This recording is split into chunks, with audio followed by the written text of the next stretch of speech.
Hi everyone, my name is Karen. I write for the More Than Borderline blog on HealthyPlace.com. And today I'm going to talk about something that I dealt with throughout my recovery. So I have been in treatment for over 10 years. I've made significant changes with my mental health and wellness. And I feel that something I wish I knew earlier on was to be a little bit more realistic about my recovery. Something that I had a problem with until recently was measuring my success and recovery rate based on whether or not I feel a trigger. Now, this would set me up for failure. I remember talking to my therapist a month ago, telling her about a trigger, doing a play-by-play, and then just like being so self-deprecating about myself and having black and white thinking about how well I'm doing. It was almost like as soon as I felt the trigger, this switch would go off and I would believe like I was the same old person I was 10 years ago.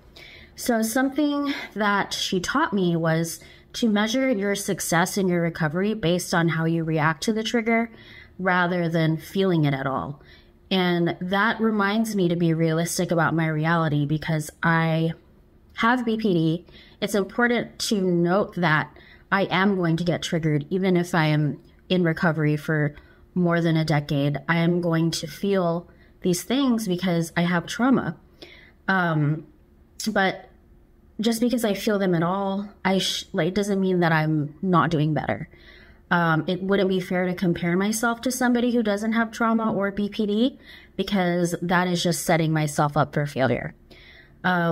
And now that I've adjusted the way that I'm thinking about my recovery and myself, I started to feel a little bit better, compassionate, and more human. Like, I had this problem of being a perfectionist even about my recovery, which is so unfair to myself. So my piece of advice is to be kind to yourself. Don't look at, your days as having to be trigger-free in order for you to feel like you are making progress. So I thank you guys for watching, and I will see you in my next video. Bye.